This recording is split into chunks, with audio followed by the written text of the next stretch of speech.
A Labor Day weekend turned into a nightmare of murder as a cross-country crime spree terrorized the nation.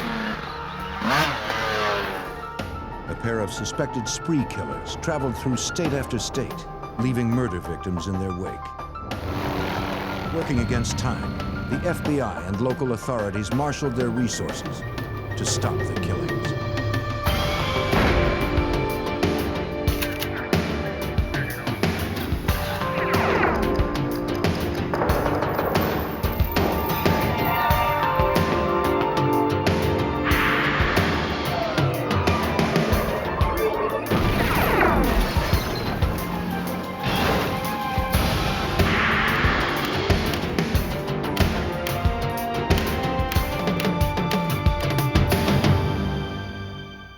In a small Ohio community, an elderly woman and a teenage boy disappeared. Because they vanished within hours of each other, police believe the cases were linked, but they didn't know how.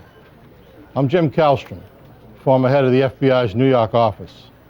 A trail of stolen vehicles and murder victims across 7 states led the FBI in a hunt for 2 serial killers.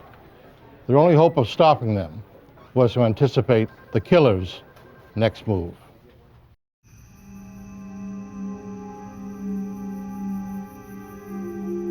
August 29th, 1994. Summer was drawing to a close in the small town of Port Washington, Ohio.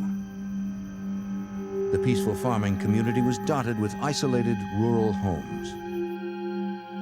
A 79-year-old widow, Ruth Loader, lived alone. Those of her family that lived nearby kept a close eye on Mrs. Loader since she was battling with cancer.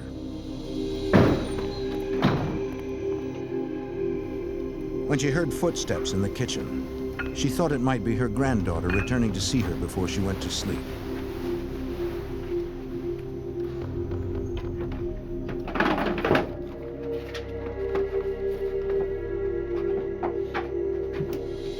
She discovered strangers instead.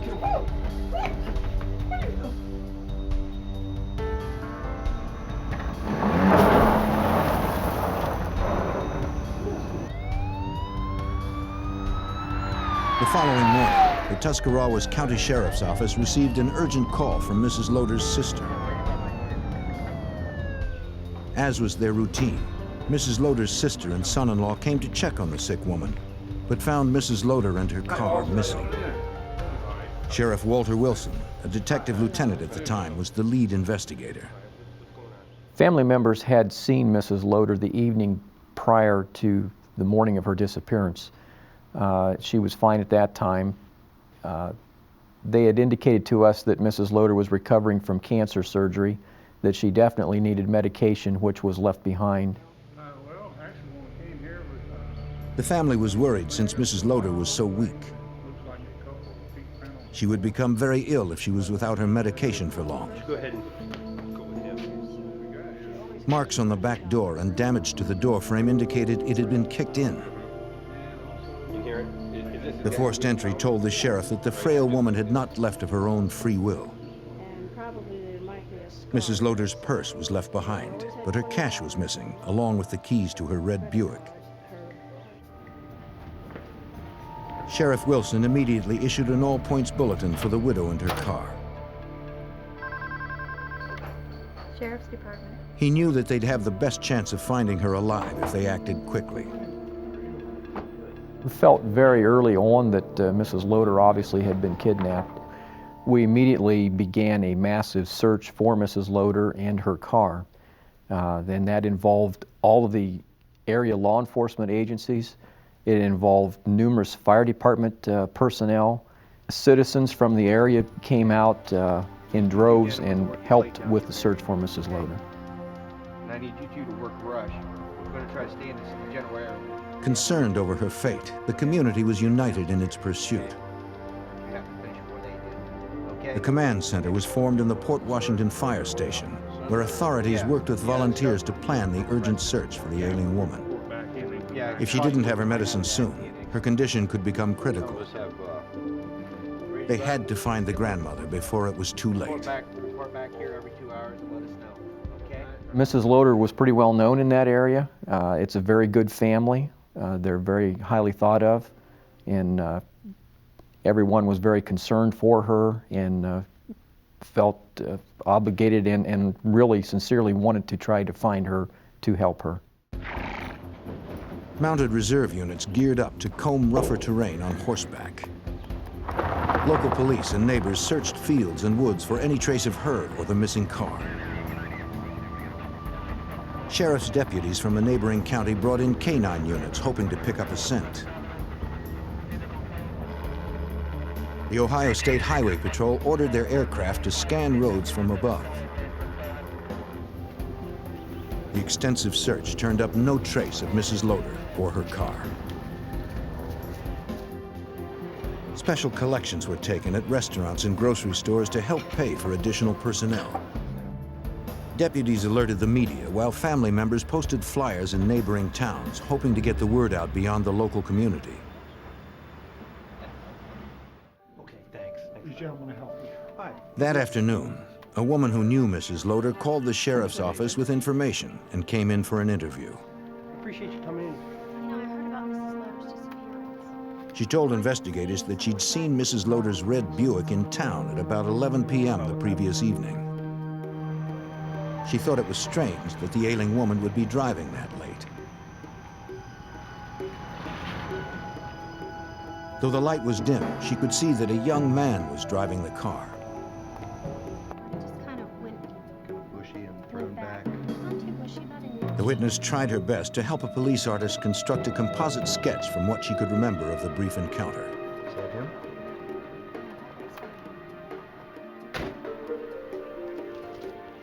In the area surrounding Port Washington, Ohio, concern that a criminal could be on the loose spread fear in a community that was not used to locking their doors. Police showed the composite sketch at every interview, but no one could identify the man depicted in the drawing.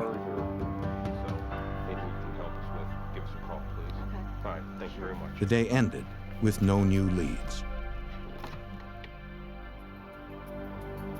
On day 2 of Mrs. Loader's disappearance, a deputy entered her case into the NCIC, the National Crime Information Center, a computer system linking 57,000 law enforcement agencies across the country. Sheriff's Department. That same day, the sheriff's office fielded a call from some concerned parents. Can you describe me for me? Their 16-year-old high school sophomore had also disappeared from Tuscarawas County. Okay, his clothing, jeans.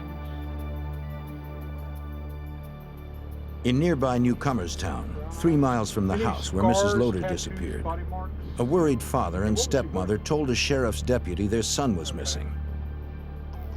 His family and his former employer had not heard from him for 3 days. His red shirt. Do you have a picture of him? Yes, I do.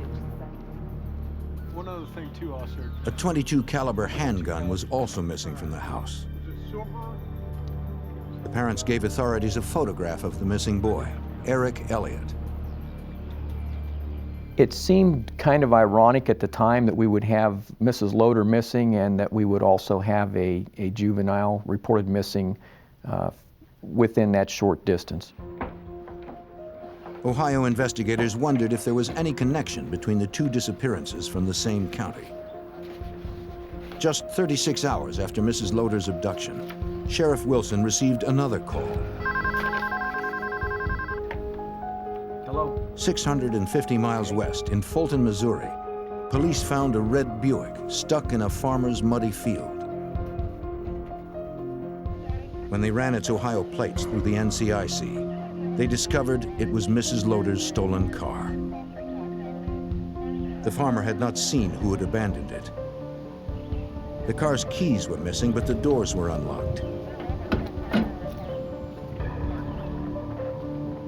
Among the items officers found inside was a green soda bottle and a sandwich wrapper labeled Goshen Dairy Store. They towed the vehicle to the station for further examination.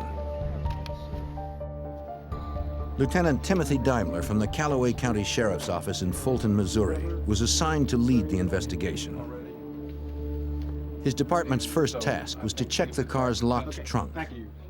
We weren't sure exactly what we were going to find, We had a missing lady from Ohio, and this was her car, so we were under the assumption that very possibly we may find a body when we opened up the trunk.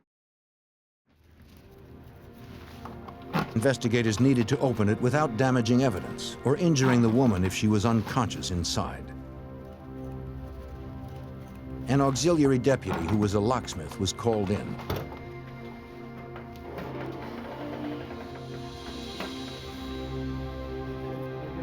They discovered the trunk was empty. After 3 days of searching, hope of finding Mrs. Loader alive was beginning to fade. On September 1st, an FBI evidence recovery team from Kansas City was called in, since the missing woman's car had crossed state lines. Agents worked with local authorities processing Mrs. Loader's car for forensic details.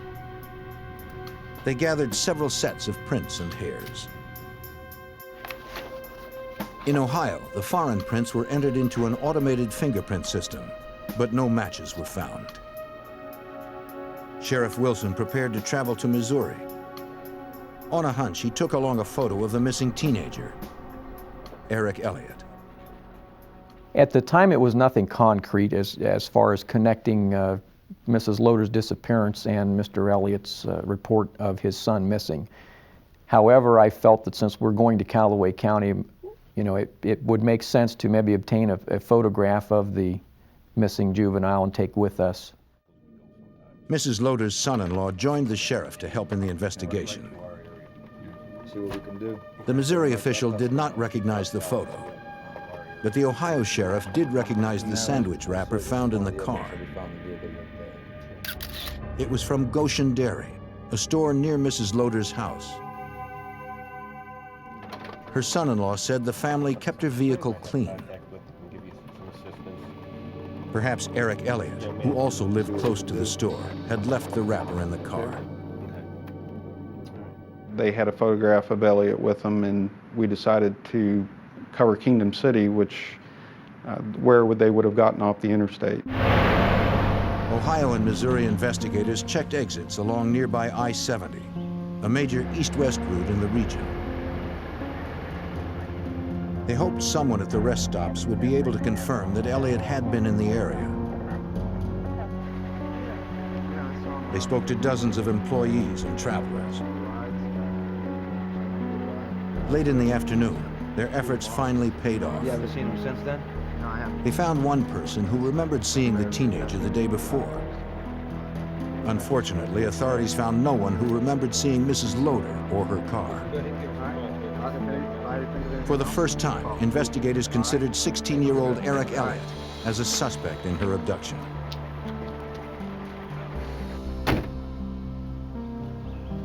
Missouri deputies also continued to canvass the rural Fulton area, inquiring if neighbors had seen anything unusual.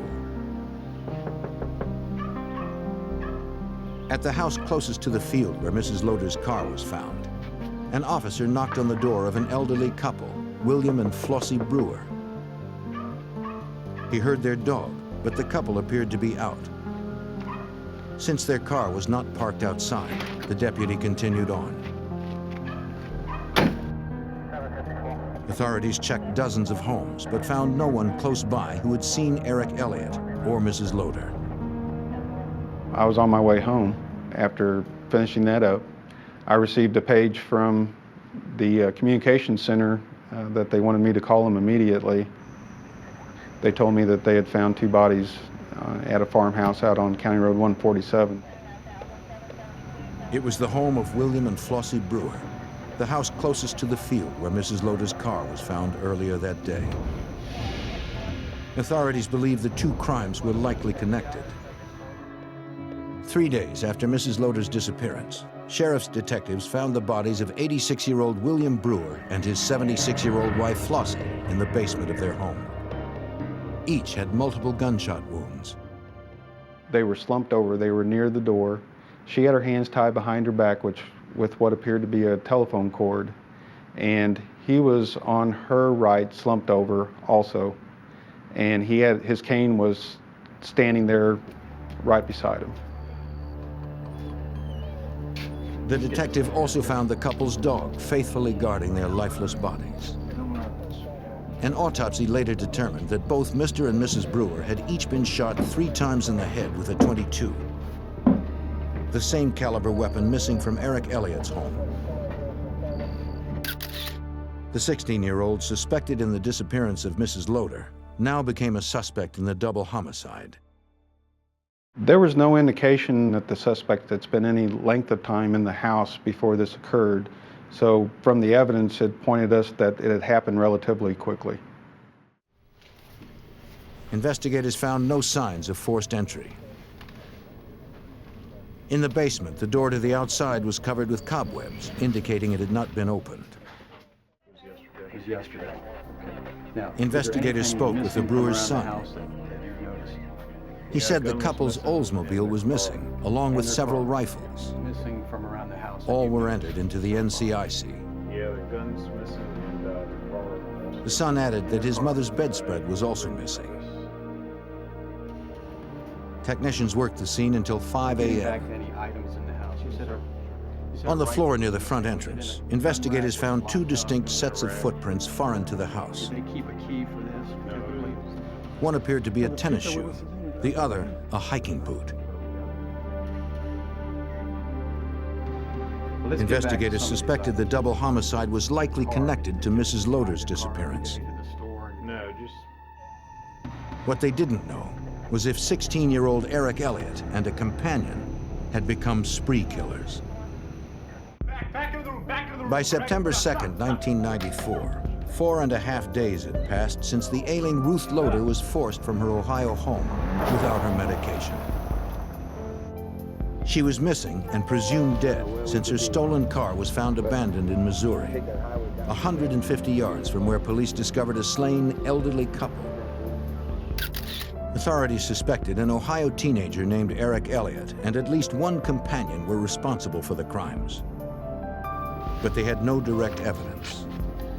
Lieutenant Timothy Daimler of the Callaway County, Missouri Sheriff's Department recalled that citizens in the surrounding areas were stunned.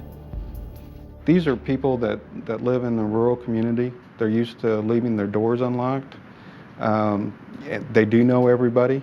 And I think it was somewhat of a realization that, unfortunately, even though you do live in a rural community, that you still have to lock your doors and pay attention to when strangers are in your neighborhood.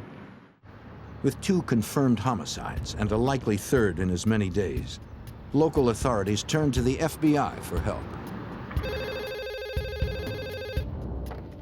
Special Agent Peter Christ of the FBI's Canton, Ohio resident agency was assigned the case.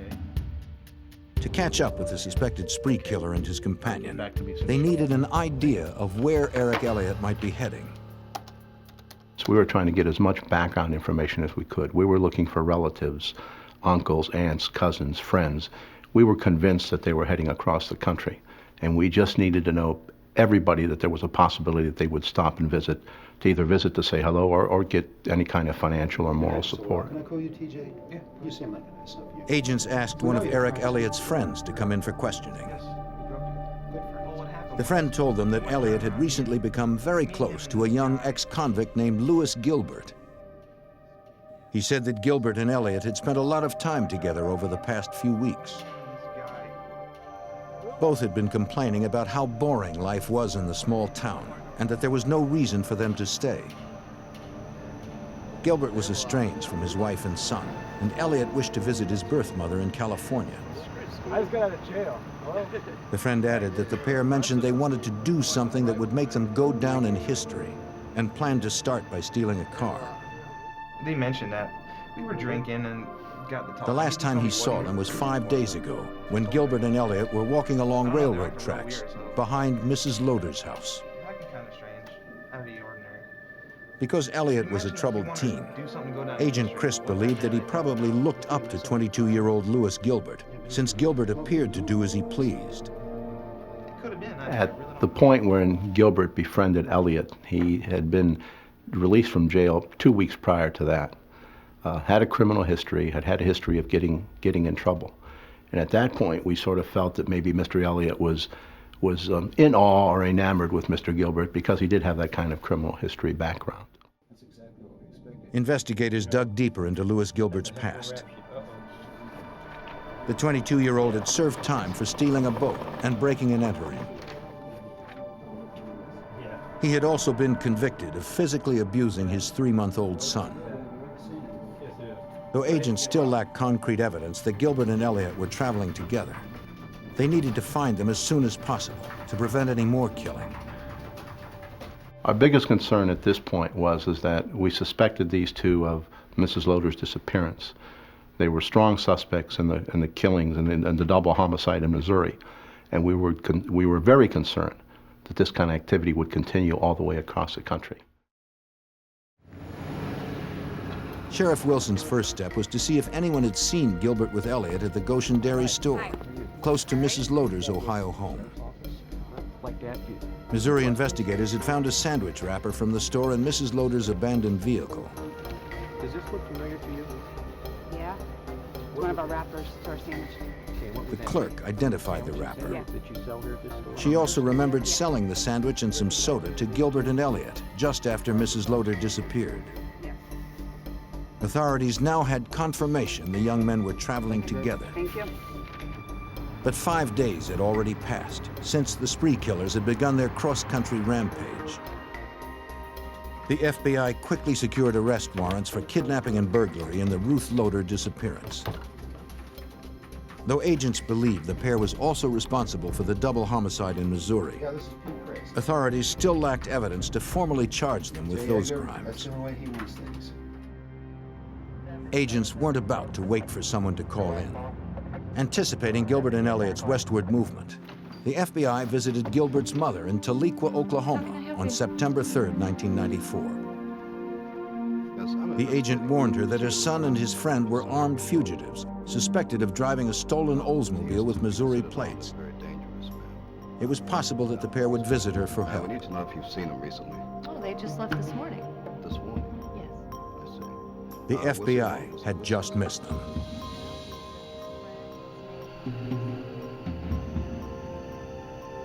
Gilbert and Elliott had arrived at 2 a.m. the previous day.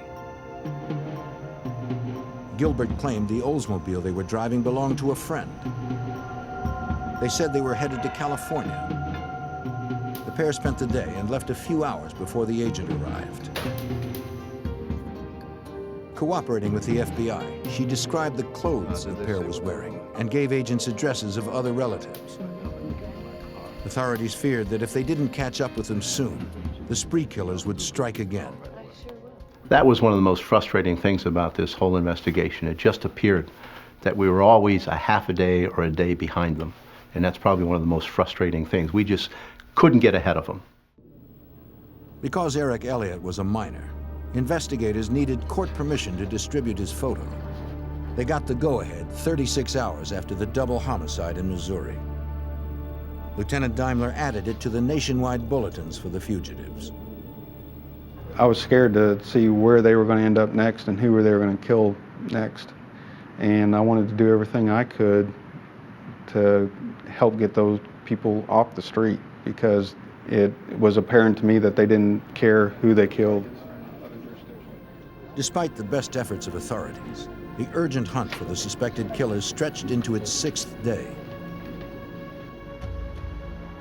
On September 4th, 1994, 165 miles west of Gilbert's mother's house in Oklahoma, a dirt biker was riding the rural trails around Draper Lake, just outside of Oklahoma City. His ride was cut short when he discovered a woman's body amongst the trees. As he raced to summon police, he rode around an Oldsmobile with Missouri plates. Almost a week after Mrs. Loader's abduction in Ohio, the nationwide hunt for 2 suspected killers would continue. By September 4th, 1994, 6 days had elapsed in the FBI's massive nationwide search for a pair of suspected spree killers. Louis Gilbert and Eric Elliott were wanted for a possible murder in Ohio and a confirmed double homicide in Missouri.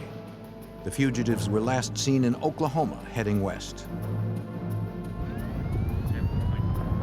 That same day, Oklahoma City police responded to a call from a dirt biker who had discovered a woman's body near Draper Lake. Officers secured the crime scene, then called in homicide detectives. They interviewed the biker who had made the discovery. Homicide Inspector Bob Bemo of the Oklahoma City Police Department was assigned the case. Once we come upon the immediate scene where the body was located, I observed the young woman to be in a kind of a bent over backwards and caught between a tree. The victim was a white female in her 30s. Investigators found no identification on or near the body.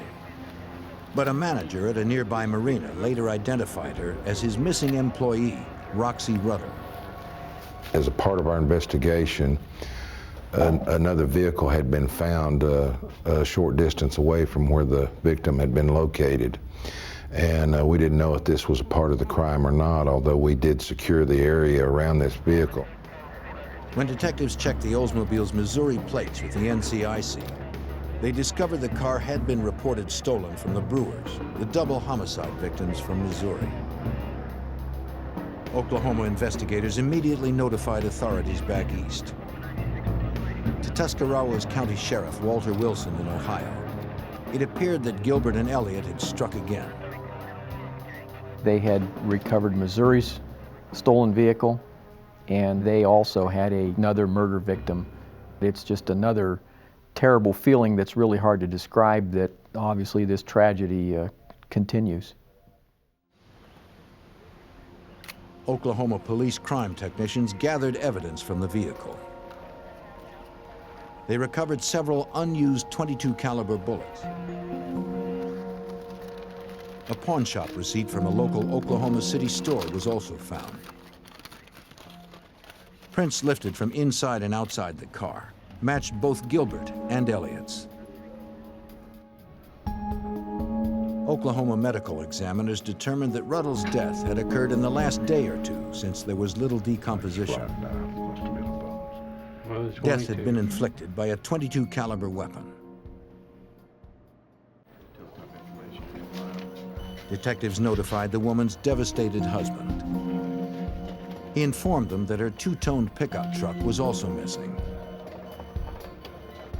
Investigators listed it as stolen and added its information to the growing NCIC report on Gilbert and Elliott. Detectives also took the receipt found in the Brewer's car to the Oklahoma City pawn shop that issued it. 2 video games and a socket wrench set had been pawned the day before the murdered woman was found. They showed the receipt to an employee. He vaguely remembered Gilbert and Elliott, but he had something else that might be stronger than memory. The pawn shop was equipped with a 24-hour surveillance camera. The videotape confirmed his story. September 3rd was the last confirmed sighting of Gilbert and Elliott. The FBI issued 2 more warrants for the suspected killers for unlawful interstate flight. Agent Peter Christ and his team were frustrated that after 6 days, 4 victims and thousands of man-hours, the killers remained a half day ahead of the FBI. A lot of things were going through my mind. Number one, we didn't want another double homicide, and we didn't want another killing anyplace. And we were, I guess, what I kept thinking about, what have I not done? What lead have I not sent out? Let me look everything over again to see maybe if we can somehow get ahead of these guys instead of being behind them for a half a day or a day.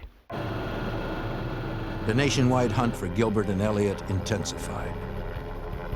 Law enforcement agencies mobilized additional helicopters to search for Roxy Ruddle's 2-toned pickup truck on routes heading west. Long-haul truck drivers were also notified to report any sightings on the road or at rest stops. Hundreds of calls poured into police in Oklahoma, Missouri, and Ohio. Going to be a white male, 5'10", approximately 175 pounds. But none led to the fugitives' immediate whereabouts. Every time the phone rang, I was very concerned that it would be another body. And that's a terrible feeling when you're working a case like this, when you know what has happened up to that point and what you envision. The worst thing you can envision in your mind would happen is if this thing continued. So every time the phone rang and somebody said it was for me, that was my biggest fear. That was the first thing that came into my mind. Oh, we found another body. The two suspected spree killers had chosen elderly people and women as their prey. And the FBI didn't know where or whom they would strike next. By September 5th, 1994, after a week of searching, the FBI and local law enforcement were no closer to finding two suspects in a killing spree that spanned 3 states. Agents believe that 22-year-old Lewis Gilbert and 16-year-old Eric Elliott were headed to the home of Elliott's mother in California, driving a stolen 2-tone pickup truck with Oklahoma plates. Missouri Lieutenant Timothy Daimler feared the murder suspects would kill again if they decided to steal another car as they traveled west. I wasn't thinking serial killer at the time. I guess what was going through my mind at the time that was these guys didn't care who they killed, and I was thinking that we need to catch these people. News reports and bulletins alerted people in western states that the suspected killers were headed their way, armed and dangerous. In New Mexico, State Police criminal agent Daniel Becker first heard about the fugitives through the media. My initial thought was that the chances of them being apprehended in New Mexico were extremely slim because of the wide open spaces that we have and a relatively small amount of law enforcement that we have throughout the state.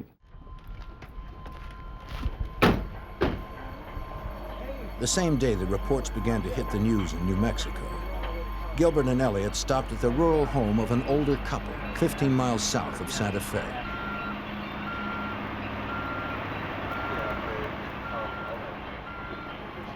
They claimed that the stolen 2-tone pickup truck was low on gas. The couple agreed to help. The fugitives said they were on their way to California, but the woman was suspicious since she didn't see any luggage in the truck.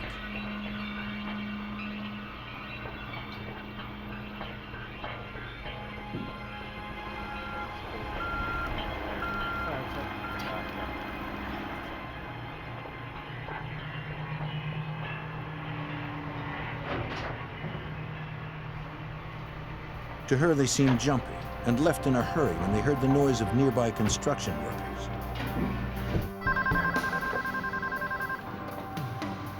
State Police Santa Fe, this is Carmen. The woman reported the sighting to the New Mexico State Police. But by the time units arrived to investigate, the two young men were nowhere in sight. The following morning of September 6th, a New Mexico man reported another sighting to police. How you doing? He claimed to have seen Gilbert and Elliott the previous night. The man told the officer that he first encountered them while driving on Highway 599 outside Santa Fe.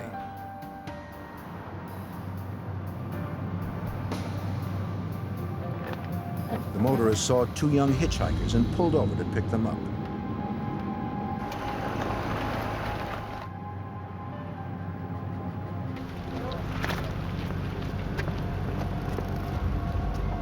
Hey, how's it going? Thanks for picking us up. They said their pickup truck had gotten stuck in the mud.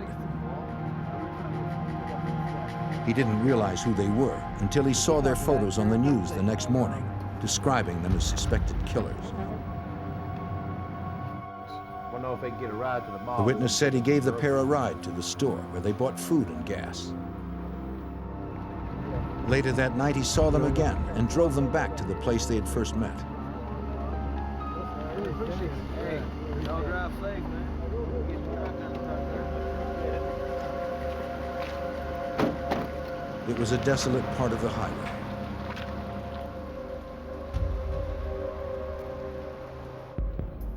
The officer needed a landmark to estimate where the motorist had dropped the fugitives. The man said it was close to a small overpass. In the chance that the fugitives were still in the area, he alerted all area law enforcement. The New Mexico State Police were aware they had to move fast.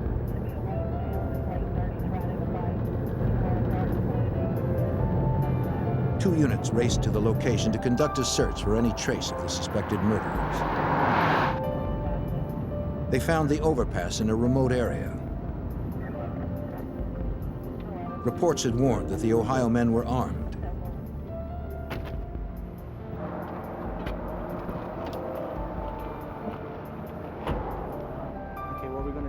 Gilbert and Elliott would be tired and desperate after running and hiding for 7 days with little money.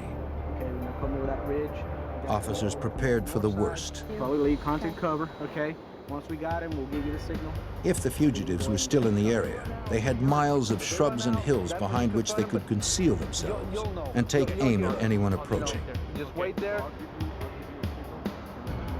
Exactly. Officers were instructed to use extreme caution. So you guys go on the north side, we're going on the south side, okay? Good luck. You'll get my signal. The team wanted to bring them back alive.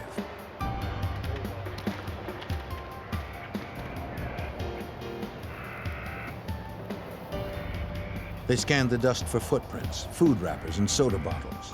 Anything that might indicate the suspected killers were still in the area.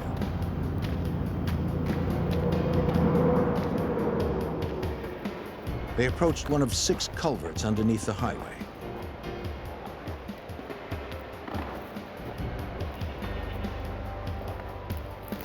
Carefully, they moved forward for a closer look.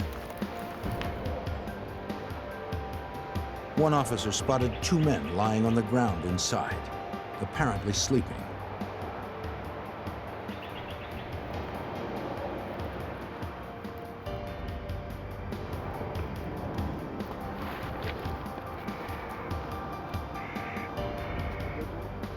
Hey, police! Put your hands up! Let me see your hands! Put your hands up! Put your hands up! Put them up! Be smart! Put your hands up! Don't do it! One of the startled men appeared to be groping for his gun in the dark. In the next split second, officers had to decide whether they needed to use deadly force to stop the suspected spree killers. On September 6, 1994, New Mexico State Police were within a few feet of murder suspects Louis Gilbert and Eric Elliott. The fugitives reached for their weapons, but chose not to die. After a murder spree that took the lives of 4 victims in less than a week, the pair was arrested without a struggle. The 1,800-mile chase had ended. FBI Special Agent Peter Christ got the news of their arrest in Ohio. My reaction, of course, when I received that news was a tremendous sigh of relief. The first thing I wanted to know was, after they'd been caught, were there any bodies, were there any unsolved homicides close to where they were arrested? Of course, the answer was no. Just a tremendous sigh of relief that this whole thing was finally over. Officers recovered a .22 handgun and a green soda bottle at the campsite where the pair were apprehended. They also found the bedspread belonging to the murdered Mrs. Brewer. State police found Roxy Ruddle's stolen pickup 2 miles away near a racetrack in Santa Fe. Like their other 2 stolen vehicles, the truck was stuck in the mud. Examining fingerprints, crime scene and lab investigators matched personal items to the murdered woman in Oklahoma City. Investigators also found another green soda bottle, the same brand they had found under the culvert and in Ruth Loder's car. Eric Elliott and Louis Gilbert were taken to the New Mexico State Police District Office in Santa Fe. If they could turn one against the other, their prosecution would be assured. 16-year-old Eric Elliott made one phone call to his father in Ohio and refused to say anything about the killings. Now it was Louis Gilbert's turn. The ex-convict waived his rights and agreed to be interviewed. New Mexico State Police criminal agent Daniel Becker had little time to prepare. Gilbert revealed very little during the first hour of our interview about these killings. A couple times he made mention of, I asked him if he had did this out of, for some justifiable reason or if he's a cold-blooded killer. And he responded by saying, one of those.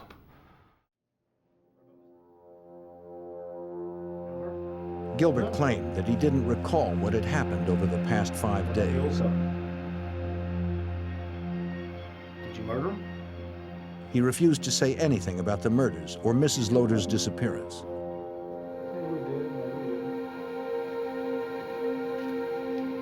Frustrated, the investigator left the room.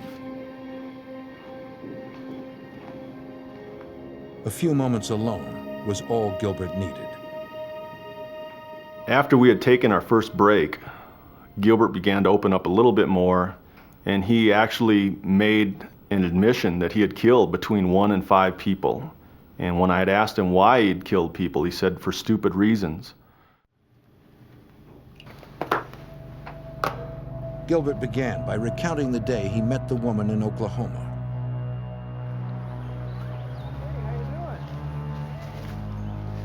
He said that he and Elliot struck up a conversation with Roxy Ruddle when they found her fishing alone in a secluded area of Draper Lake near Oklahoma City. They told her that their car was stuck in the mud and needed a ride back to town. She offered to help and packed up her gear.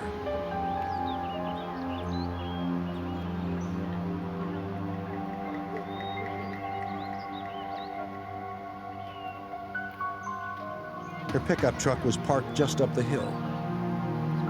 Give me the keys. Keep it up. Now, come on, quick. Tie her up.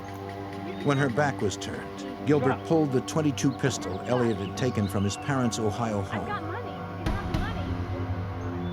Then Gilbert told Elliot to tie Ruddle's hands. Gilbert said Ruddle cried and asked them not to hurt her. Elliot stayed behind while Gilbert marched Ruddle into the woods.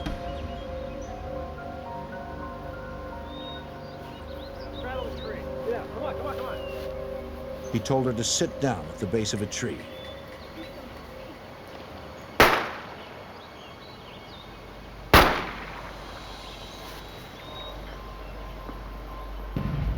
Then he shot Roxy Ruddle.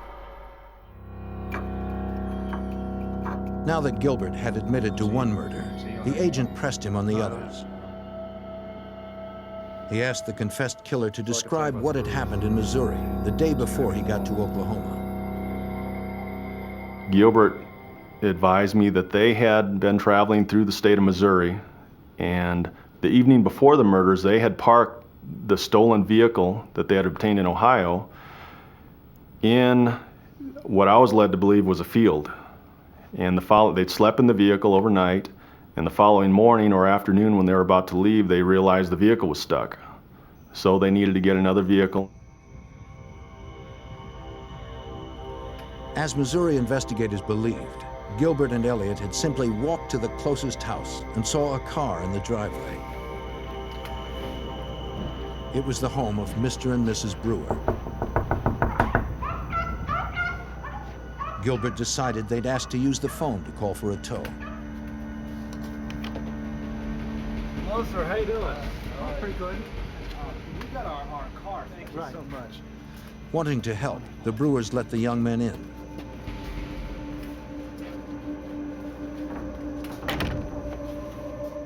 Once inside, they learned that they didn't have a telephone book, so they couldn't come up with a number to call for a wrecker. And it's at that point that Gilbert told me that he decided, or they decided, that they were going to kill the Brewers.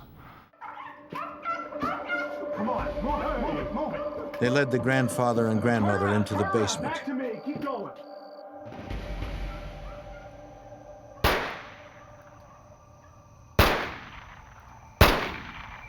Then executed them.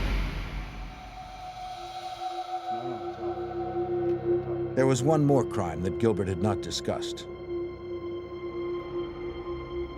Walking down some railroad tracks. The elderly cancer patient from Ohio, Mrs. Loader, was still missing and presumed dead. See if we can get the keys for it.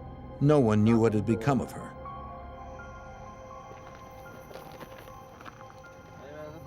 On the evening of August 29th, 1994, Lewis Gilbert and Eric Elliott approached Mrs. Loader's Port Washington home to steal her car.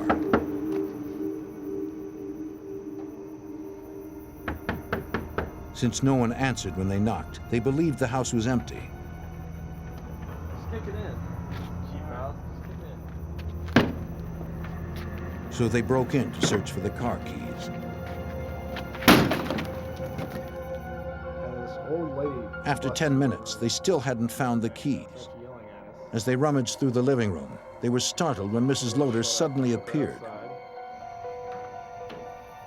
He claimed Mrs. Loader was still alive when he locked her in the trunk of her car and sped off.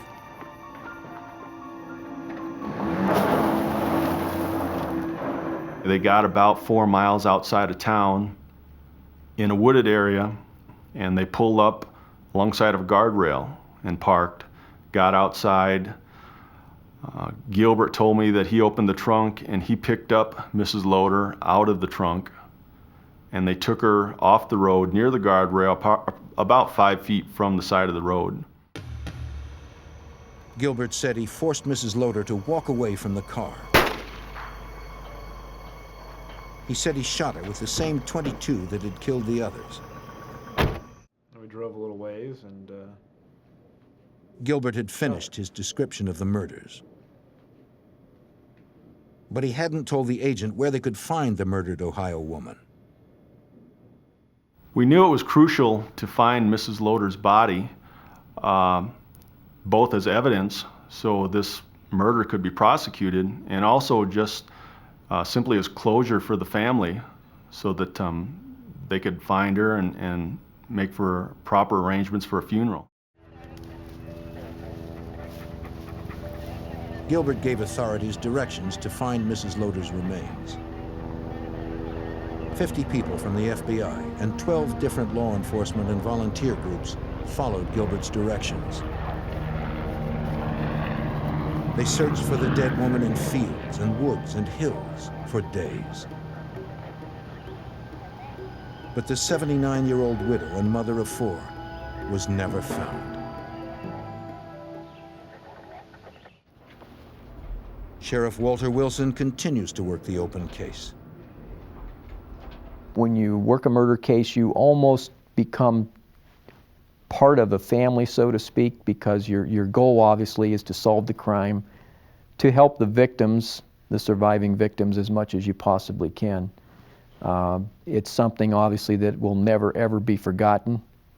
I have a high respect for the Loader family, having got to know them very well. I feel bad to this day that we've not yet been able to recover Mrs. Loader's remains. 16-year-old Eric Elliott stood trial as an adult in Oklahoma. Elliott was found guilty of first-degree murder for his participation in the killing of Roxy Ruddle.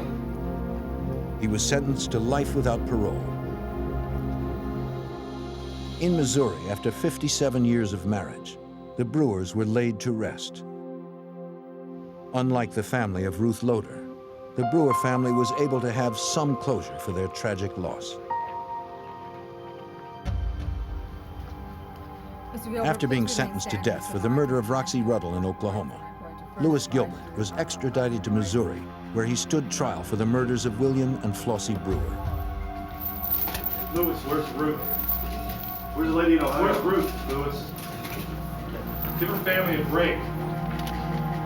He remained silent on the whereabouts of Ruth Loader's remains. Since the Ohio woman has not yet been recovered, there has been no trial date set to answer for her kidnapping and murder. For her family and friends, Gilbert and Elliott's actions are unconscionable. I've often thought what goes through their mind or what causes them to do that, and I really, it's hard to understand or think what they're thinking, other than obviously they have to be very evil people. In 1988, motorcycle gang violence comes to a small Ohio town. A shocking murder with no warning. When police realize a biker gang might be involved, they ask FBI organized crime experts for help. The gang appears impenetrable. But investigators are determined to get inside and find the killers.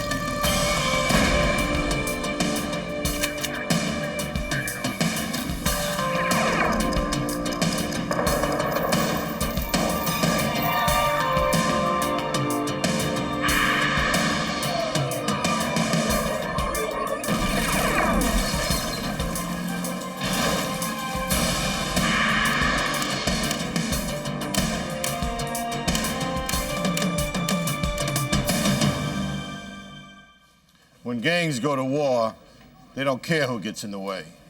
In 1988, an innocent man was gunned down near Cleveland, Ohio, a victim of a deadly initiation. I'm Jim Kallstrom, former head of the FBI's New York office. The FBI needed to infiltrate the gang's secretive and violent world. They hoped groundbreaking forensic science would help them put the killers away.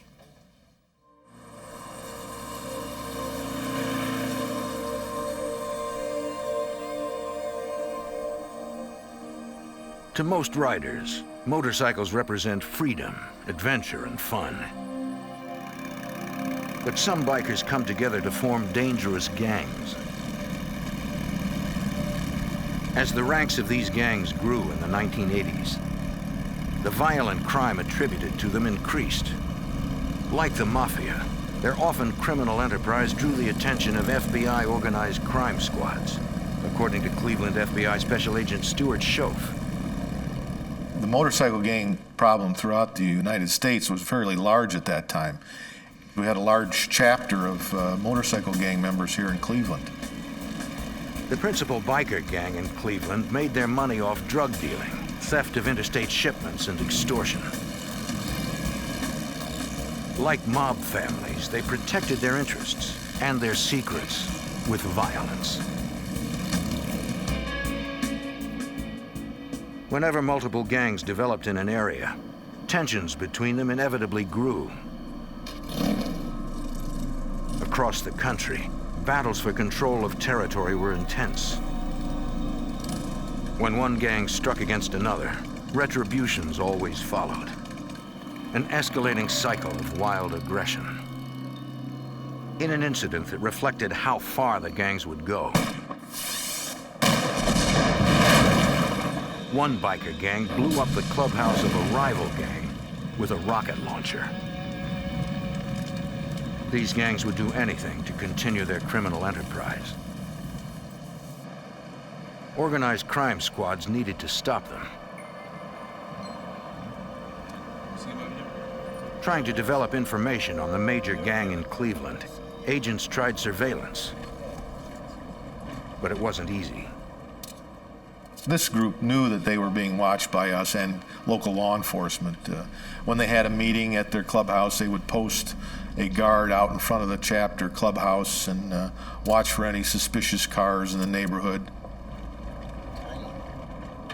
The gang protected the people on their street from outside crime, so grateful neighbors would not talk to investigators either.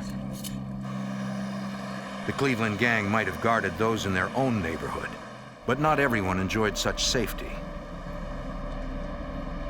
Around 10 o'clock on the evening of February 27th, 1988, outside Cleveland in Perkins Township, 28-year-old store clerk David Hartlob and a co-worker had closed the music store where they worked. Hartlob was headed to a nearby bank to deposit the store's cash receipts. He didn't know he had company inside his van.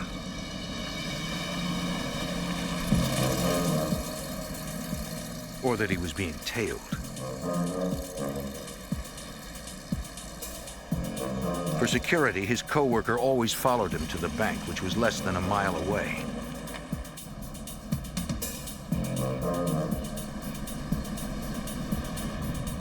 Neither man noticed the dark sedan on Hartlob's tail. By the time they got to the bank, his co-worker had fallen 20 seconds behind. It took less than that to strike.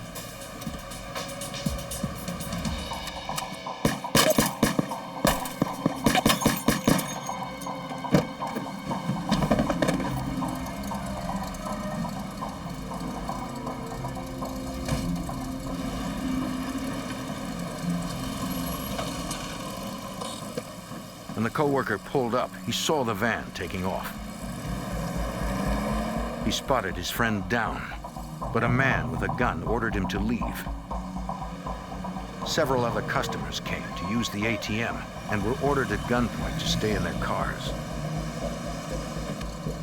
Then the gunman ran off, leaving David Hartlob lying on the asphalt. 911. There's been a shooting. We need to get someone over here right away. Where at? I'm over at the mall. In 1988, Perkins Township was a small town with only 11 police officers on the force. Hold on 1 second. We have shots fired at the bank behind the mall. 2 or 3 subjects involved, possibly left in a van. Within minutes, nearly all of the Perkins Township officers were on the scene, including current police chief Tim McClung. The crime scene overall was very chaotic when I arrived. The paramedics were first approaching the victim. He was on the ground. He was struggling to try and right himself, obviously seriously injured. Hartlob was in shock, but alive.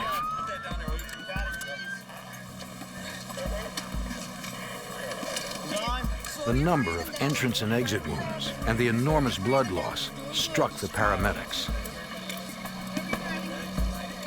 None of them had worked this degree of gunshot trauma before. The best they could do in the field was keep him breathing and stem the blood flow. David Hartlob made it to the hospital, but died 20 minutes later. Police interviewed Hartlob's co-worker and the other shocked witnesses. Originally, the information coming from the witnesses was very confusing. Obviously, you had different officers talking to different witnesses. The different witnesses saw different things from their perspective. The stories were conflicting, and it was problematic at first. Investigators concluded there were 3 suspects. One in the van, one driving the dark sedan, and one who threatened the witnesses. The co-worker described him as an Asian or Hispanic male. A witness saw the victim fall out of the van onto the roadway, and the van drove off. Now, based upon that information, we took a dog out into the field, attempted to do an area search. Other officers inventoried and collected the physical evidence at the bank. A set of keys determined to be for Hartlob's music store would be checked for fingerprints.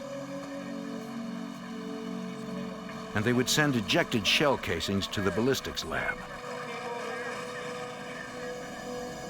McClung's tracking dog followed a scent from the bank toward a hotel. It led about a quarter of a mile around the hotel and back into another parking area where I discovered the van. As we approached the van, I had my weapon drawn.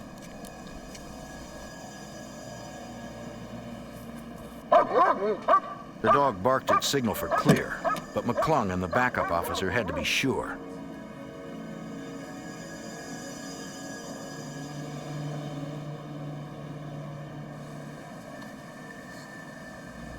There was no one inside. The officers knew not to disrupt any evidence that might be in the van and waited for crime scene technicians to arrive. We weren't sure if the suspect could still be in the area. I mean, he could have been in a tree line watching us for all we knew. The technicians began processing the second crime scene to determine what had happened. There were rounds that penetrated through the back of the driver's seat, through the victim, and out through the door of the vehicle. It went along with the theory that he was ambushed inside the vehicle, that the shooter was behind.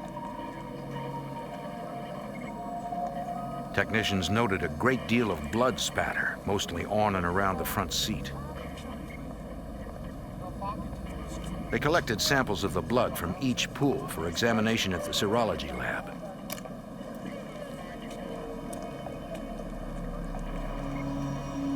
Between the seats, they found a Mac 11 semi-automatic handgun. The type of weapon we recovered led us to believe that this was not a couple of guys got together and decided to go rob somebody making a night deposit. I mean, this is not a weapon that you typically encounter on a small Midwestern town. Someone had ground off the serial number and attached a plastic bag to catch ejected shells. Police found it odd that such an evidence-conscious killer would leave the gun behind. Perhaps he panicked or was injured. The Mac-11 had also been modified with a homemade silencer. It led us to believe that the people involved were quite possibly, for lack of a better term, professional. But they weren't experts. The silencer was not aligned properly and caused each bullet to split in two, sending shrapnel flying throughout the van. We knew that he was making a bank deposit, so we were feeling that this was along the lines of a robbery. Yet inside the van, they recovered the music store's deposit bag.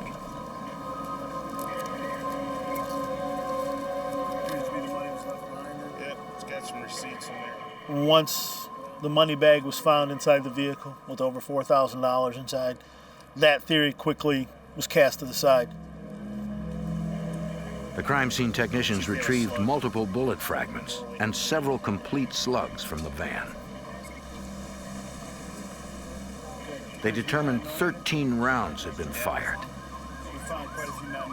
all from behind. A brutal execution. Somebody wanted him dead. There was a lot of motivation there.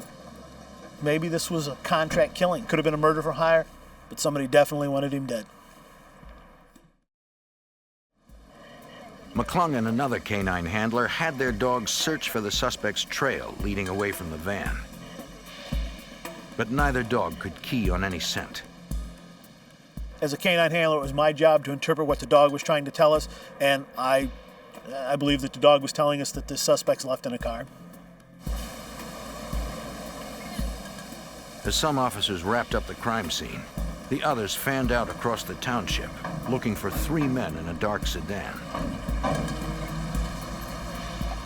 It had been Perkins' first murder in more than 10 years, and police wanted to find the killers fast. Early the next morning, in the adjacent town of Sandusky, 2 officers returned to the Sandusky police station in the middle of what they thought was a routine shift. When their supervisor briefed them on the murder in Perkins, the mundane suddenly became remarkable. They realized they might have seen the shooting suspects the previous night. Hours earlier, the 2 officers had pulled over a dark sedan for making an illegal right turn on red.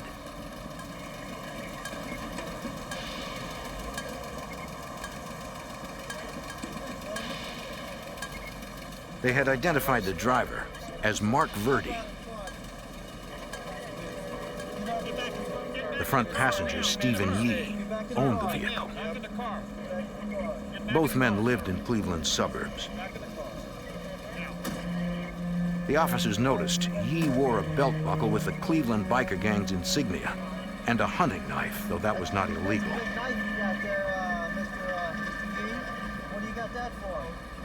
The third man was in the back seat, but at the time they had no reason to check his ID. The officers called in Yee and Verdi's information. Everything was in order. Since they were unaware of the shooting, they let the 3 men go.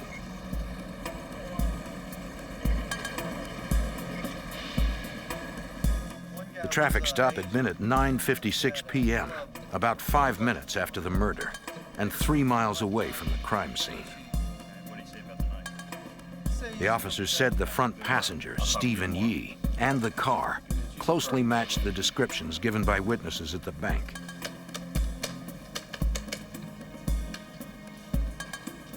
Sandusky police immediately alerted their colleagues in Perkins, frustrated that the killers might have gotten away because of a technology glitch. Chief, this is Lieutenant Fiducia. At the time, the Perkins Police Department and the Sandusky Police Department, which have a bordering jurisdiction, were operating on 2 separate police frequencies. The officer had no idea that we had just had a shooting. The belt buckle was an important clue. Police knew anyone wearing the gang's insignia was almost certainly a member. The non-member caught wearing the insignia risked violent punishment or death. Investigators now had suspect names, but if the secretive gang was involved, solving the crime might be impossible. Investigating biker gangs is a unique investigation. They are very closed-mouthed. They actually, one of the gangs has a saying that 3 people can keep a secret if 2 of them are dead.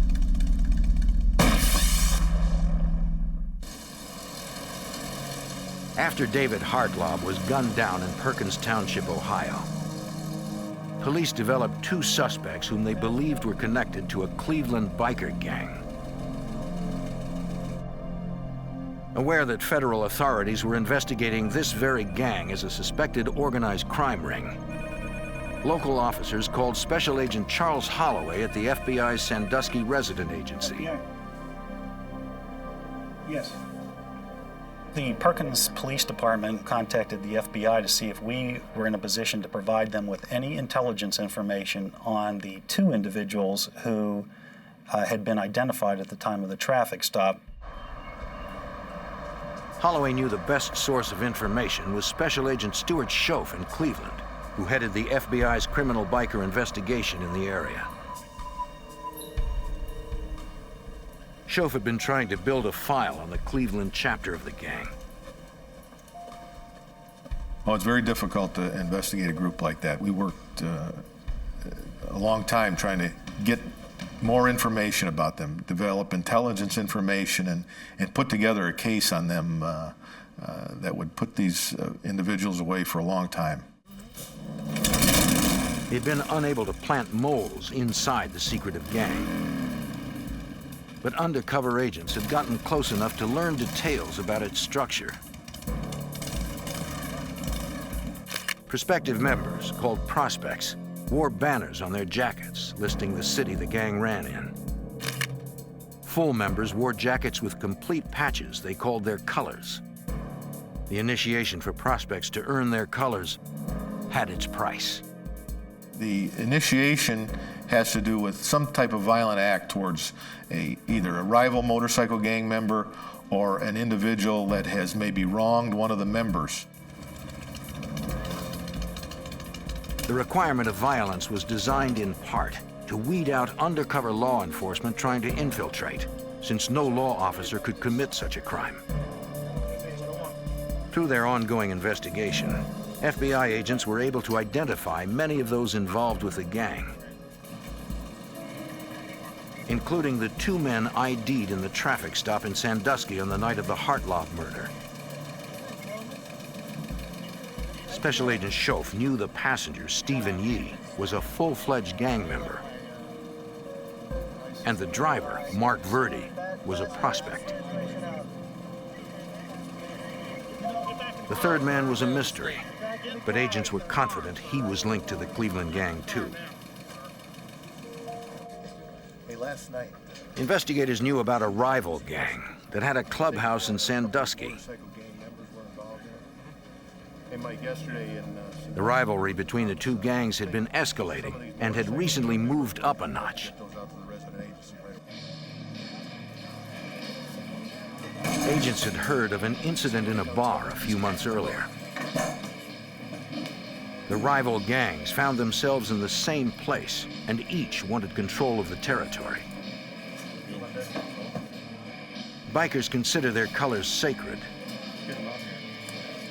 A member of the rival gang made off with a prized trophy, the jacket of one of the Cleveland bikers.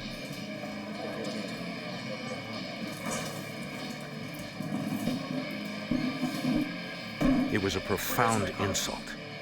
They're right there, they were. Where are they now? Huh? Accusations flew, Hey, man. Y'all seen these colors? and no one would back down. What colors? Colors was on that chair about 2 minutes ago. I ain't seen no colors, man. We had colors right here on the chair. Where's your buddy? What buddy? The skinny one. Man, there's 2 of us in here.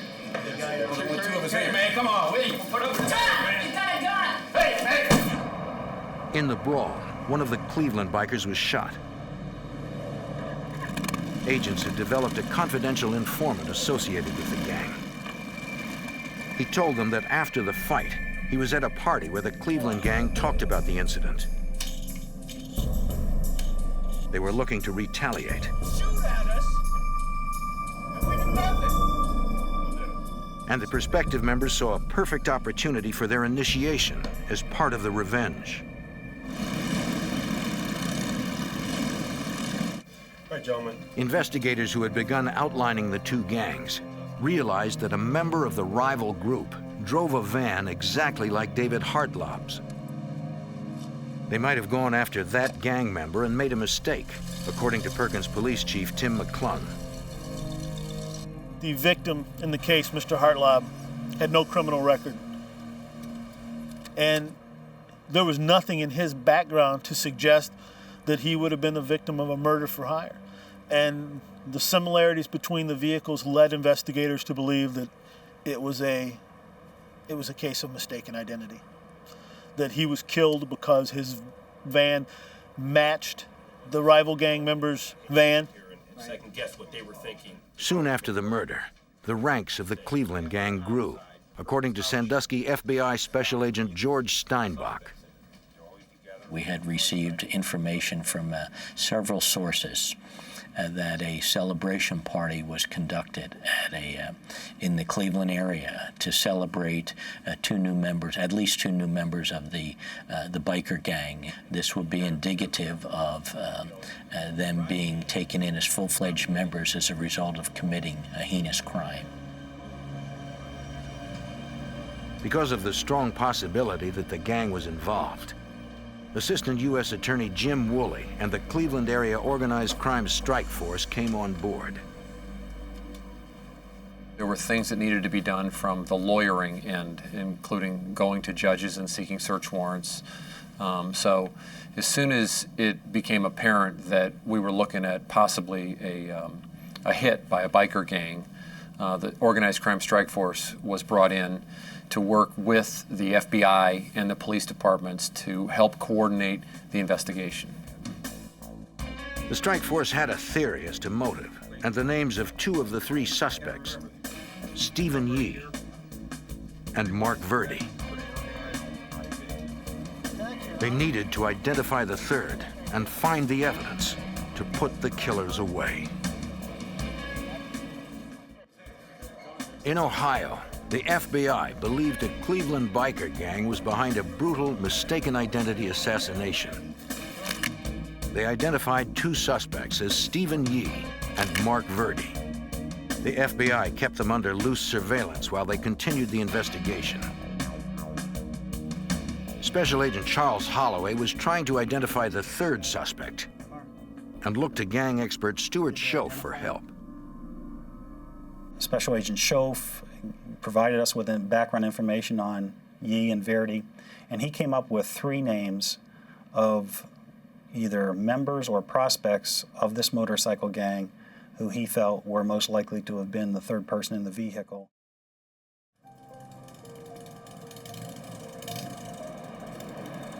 Investigators needed to interview those three men.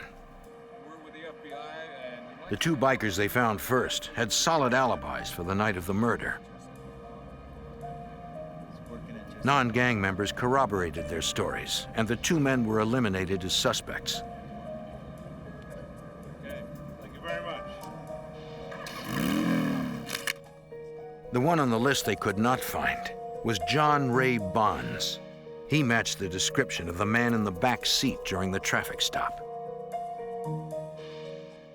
The FBI agents in Cleveland interviewed various members of his family, and what they were told by family members was that John had gone on a 2-week vacation. It was pointed out at that time to us by his grandfather that John also now had his arm in a sling, and that John had told his grandfather and his mother that he had injured his arm at work. None of the family knew exactly where Bonds was vacationing.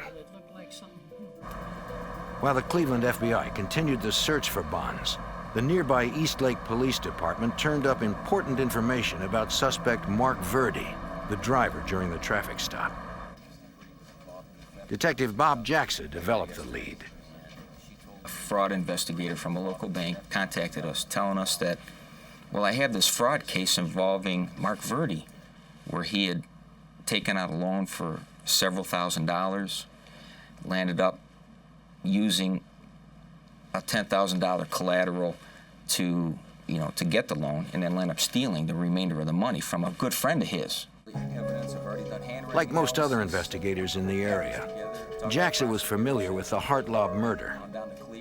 He knew that Verdi was a suspect and that the FBI needed more evidence on him. So we're thinking, whoa, we really might have something here. We have a fraud case, a theft case that we can investigate, that we could put together, and just maybe we'll luck out and maybe we'll be able to help out these other agencies with this murder case. They would not risk any procedural errors, according to Assistant U.S. Attorney Jim Woolley. When you don't have the defendants or the criminals caught on videotape and people don't confess right away and you're trying to get evidence, you have to get evidence legally. You've got to use search warrants, you've got to use subpoenas, you've got to get evidence in a way that's legal so you can later use it in court. The Superior Court judge signed a warrant that allowed Eastlake Police to search Verdi's home for evidence in the fraud case. FBI agents accompanied them. Legally, they could only observe.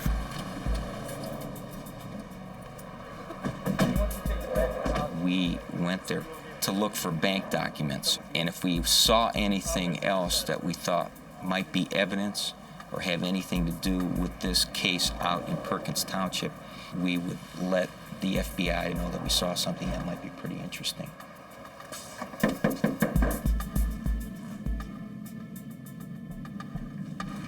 Mrs. Verdi? Yes. Detective Jackson, you say, please, Detective Bowersox, we have a search warrant for your premises. Well, it's very The suspect was not at home, but his wife was fully cooperative. So, you mind if we come in? When they explained the warrant and her rights, she let them in. Sammy, why don't you look around, make sure it's secure in here. But it was Mark Verdi's name that was on the warrant, so they decided to wait. They didn't want to do anything that might jeopardize using evidence in a later trial.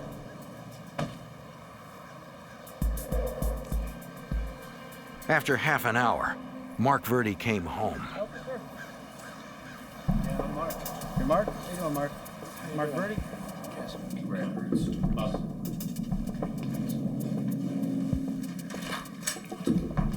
Hey, Mark, how you doing?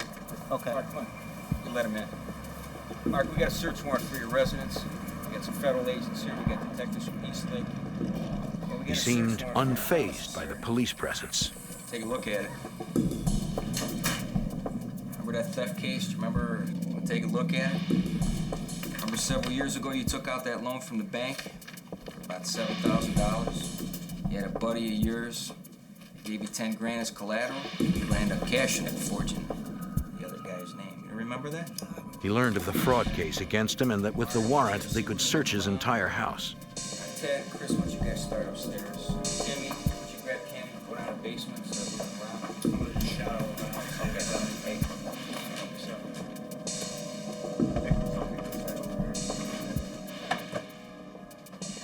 Upstairs, the search quickly paid off when officers found papers relating to the alleged bank fraud.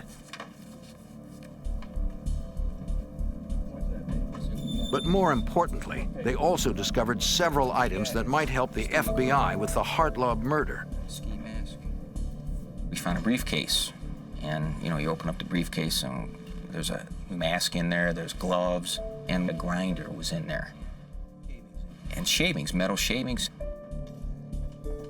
The grinder and shavings might be related to the serial number ground off the murder weapon recovered from the van. Do you see this map? Do you see this map? It's all to the area. The one where you got the stuff. As we're searching, we see a map, and it's folded up unusually, and we look at it, and you open it up, you look at it, and you see Sandusky, Perkins Township area kind of highlighted and pointed out.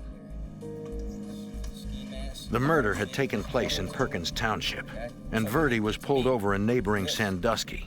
Sandusky area map, folded like this. It was time for Special Agent Stuart Schoaf and the other agents to take on a role beyond that of observers.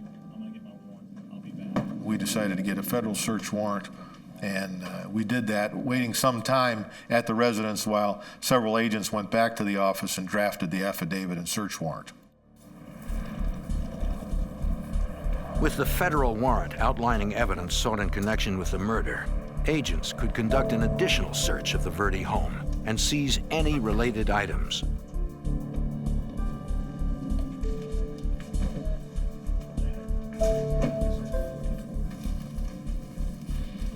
It did not take long to find more incriminating evidence, including a Mac 11 semi-automatic handgun, the same model as the murder weapon. Its serial number was ground off in the same manner as the killer's gun.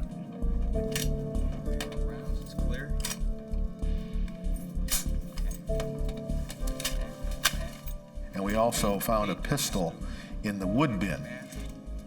We found trash bags, similar to the trash bag material that was used to make a makeshift cartridge catcher on the Mac 11, which was used for the homicide.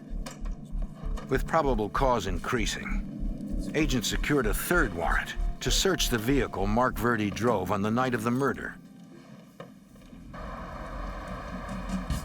At the Cleveland Federal Building's garage, FBI technicians processed suspect Stephen Yee's car.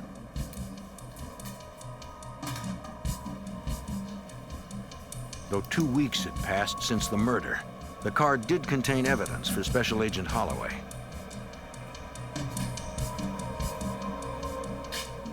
During the processing, we located 2 shell casings, 9mm shell casings in the vehicle.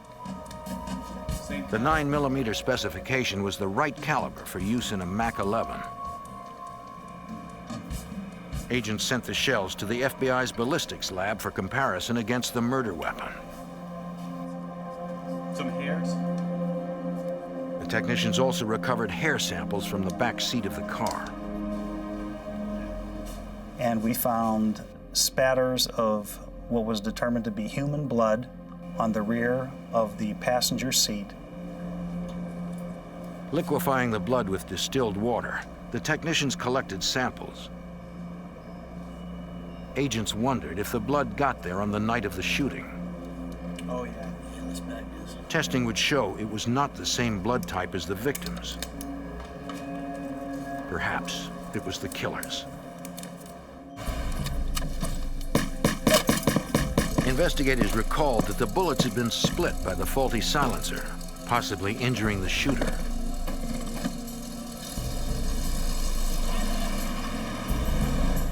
Neither Stephen Yee nor Mark Verde seemed to have a fresh gunshot wound. But the family of the third suspect, John Bonds, reported he had had his arm in a sling the day after the murder, allegedly due to a work injury. Now, you're familiar with John Ray Bonds? To check the story, the FBI interviewed Bonds' employer and asked about the days surrounding the murder. He advised us that John was scheduled to be at work on the night of February 27th, the night of the homicide, and had failed to appear for work as scheduled and had not been back since. There was no record of Bonds suffering any injury at work. The pieces were falling into place, but they still had no direct proof. We obtained a search warrant for hair sample, blood sample, and for John to be examined by a physician for signs of him having sustained some type of a gunshot wound. They had the warrant. Now they needed to find the suspect. Just like any other fugitive search, you would interview family, friends, continuously checking back with the employer, spot check his residence, other places that he's known to hang out, such as a clubhouse, friends, bars where he's known to hang out. And all that was done in an effort to locate John Bonds unsuccessfully. In 1988, Ohio authorities sought John Ray Bonds, who had left the area after a murder in Perkins Township. After weeks of searching for Bonds, Special Agent Charles Holloway got an important call. On March 14th, 1988, John's attorney contacted the Cleveland office of the FBI and said that John knew that the FBI was attempting to locate him and that he would present himself at the FBI office in Cleveland on March the 16th of 1988, which he did. Agents served Bonds with a warrant requiring him to give a blood sample. The doctor concluded a fresh tattoo on his arm covered a recent injury. Bonds did not know the FBI was developing innovative DNA profiling technology that might conclusively match a suspect's blood to samples from a crime scene. Agents hoped that if they did find a match, the courts would accept the new science as evidence. We had a very good circumstantial case against him based on all of the interviews that we had done. But we did not have fingerprints from John Bonds. There you go. Nothing to it. With only circumstantial evidence, prosecutors did not want arrests yet, so Bonds was released. Then, on March 22nd, an Ohio Department of Transportation cleanup crew working the highway outside Sandusky discovered the vehicle title for David Hartlob's van. Nearby, they found a handgun, a wool hat and a glove, and a box of 9mm ammunition, the caliber used in Mac 11s. Aware of the Hartlob murder, they called authorities. The placement of the items further implicated the Cleveland gang for prosecutor Jim Woolley. It happens to be a state highway that would connect Sandusky, Ohio to Cleveland, Ohio. It would be a route that someone would travel if they were driving from Sandusky on their way back to Cleveland. The suspects might have thrown the items out the window as they drove away from the crime. FBI technicians collected the evidence for analysis. Examiners at the FBI's Hairs and Fibers lab compared the evidence from the highway to evidence they already had. Fibers consistent with that glove had been located on the murder weapon. Fibers consistent with that glove had been located on a shirt which was removed from Mark Verdi's house during the March 9th search warrant. And fibers were found on the glove consistent with the carpet in David Hartlob's van. Additionally, a hair found on the glove matched a hair recovered from the back seat of the car the suspects were in on the night of the murder. At the Firearms and Tool Marks Unit, FBI examiners worked on the murder weapon, trying to find a trail to its owner. The murderers had gone to great lengths to try to make this gun not traceable, they thought, and they ground down the serial number such that you couldn't see it. But through a chemical restoration process, the FBI was able to raise up the serial number and identify the serial number, even though you couldn't see it with the naked eye, and then you could trace that gun. Checking the records of the Bureau of Alcohol, Tobacco, and Firearms, investigators found the murder weapon's registered owner. He confirmed that he used to own that Mac 11 and the one found at Verdi's house. But several months earlier, both guns had been stolen from his car, which he had parked outside a friend's house. That friend's name was Stephen Yee. Here we have Steve Yee is stopped in a traffic stop minutes after the homicide in Sandusky, Ohio, and we can show that the murder weapon was stolen from a vehicle parked in front of his residence several months before the homicide. The circumstantial evidence against Yee, Verdi, and Bonds was building. But agents wanted something more definite before they made arrests. In April 1987, they learned of a breakthrough regarding the blood evidence in the case. FBI serology experts had determined that the blood in David Hartlob's van had actually come from two individuals, presumably the victim and an assailant.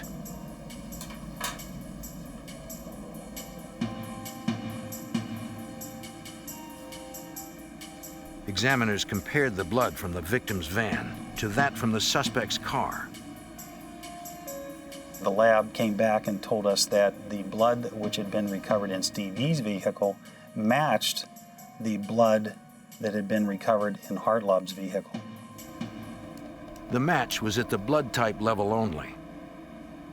Still, it meant that the man in the back seat at the traffic stop was likely the killer in the van. They hoped the revolutionary DNA technology being developed would reveal a more exact molecular match. I had read an article in one of the FBI publications that the FBI was putting together its DNA unit, and they were in the process of doing research.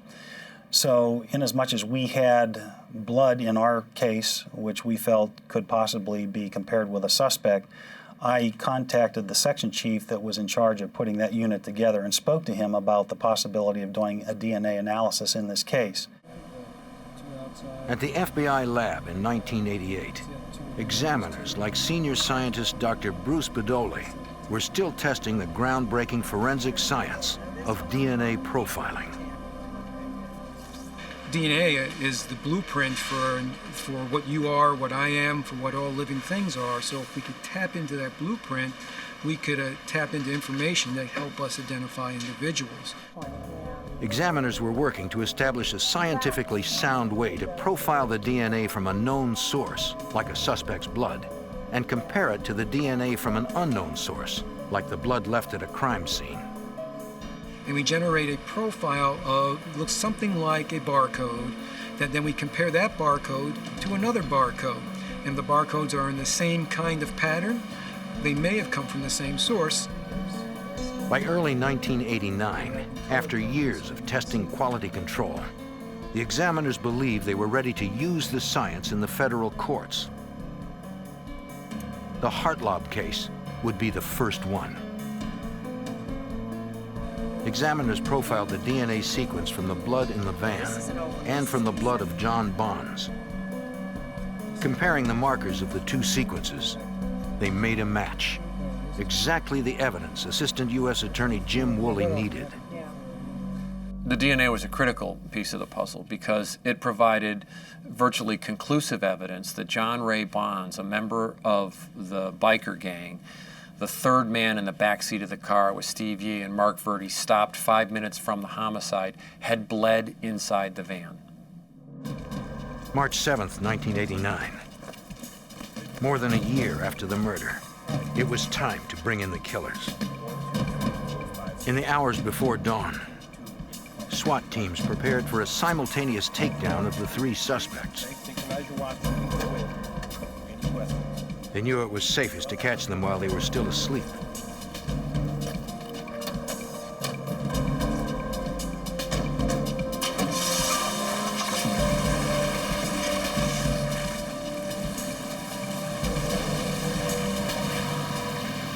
The teams fanned out to the homes of Yee, Verdi, and Bonds. They hoped to strike before the suspects could warn one another or flee. One team moved on Verdi's house, while another entered Yee's. FBI, step outside! Step outside! Step outside now, sir! Come out! Mark Verdi was arrested without a struggle. Is there anybody inside? At the same time, and 20 miles away, his fellow gang member Stephen Yee was taken into custody as well. But the third suspect, John Ray Bonds, was not at home. Nor was he with known family members. The man investigators believed was a ruthless assassin was again on the run.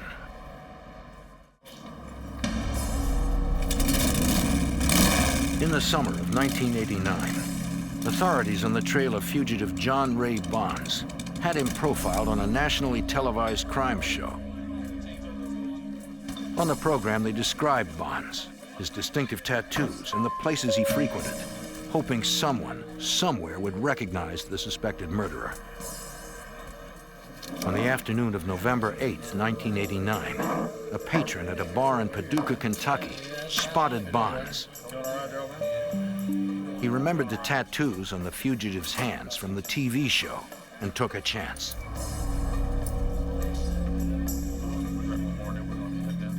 He contacted the local sheriff, who called the FBI resident agency in Paducah. They were ready to arrest Bonds, but they had to be careful, according to Special Agent Stuart Shove.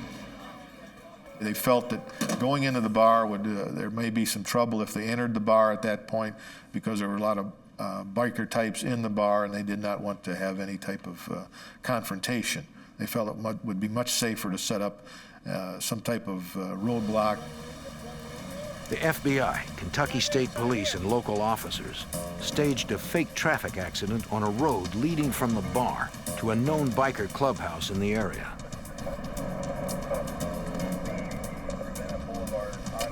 When Bonds and another gang member left the bar, agents followed.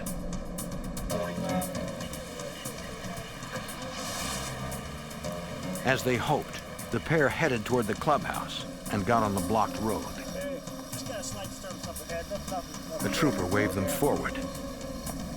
Don't worry about it, this big girl. And undercover police pulled in behind them.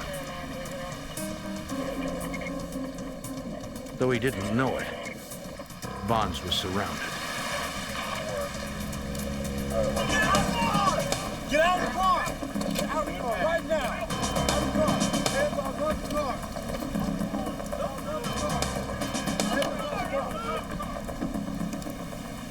Nearly 2 years after the murder of David Hartlob, John Ray Bonds was finally in custody. Now, he and the other two suspects, Stephen Yee and Mark Verdi, would stand trial for the killing. FBI senior scientist Dr. Bruce Bedoli had to help convince federal judges that the DNA evidence should be allowed in the trial. New technologies, as they enter the court, will be challenged for their admissibility. So I had a role in going in to defend the technology, to demonstrate that it met the scientific standards to be admitted into court so that the jury could hear about the evidence in the first place. After months of hearings, Assistant U.S. Attorney Jim Woolley succeeded in getting the DNA evidence ruled admissible. With it and the other evidence, he went into the trial confident. This is a case where just piece after piece after piece of evidence was built through forensic testing, ballistic testing, serology, forensic chemistry, hair and fiber analysis, DNA analysis, serial number restoration. And you start just building those things one on top of the other. And there's really very little that a defense attorney can say when faced with a case like that. Stephen Yee, Mark Verdi, and John Bonds were all convicted of murder and sentenced to life. The unrelenting investigation put 3 killers behind bars and helped open the door for a forensic technology that has changed criminal investigations forever.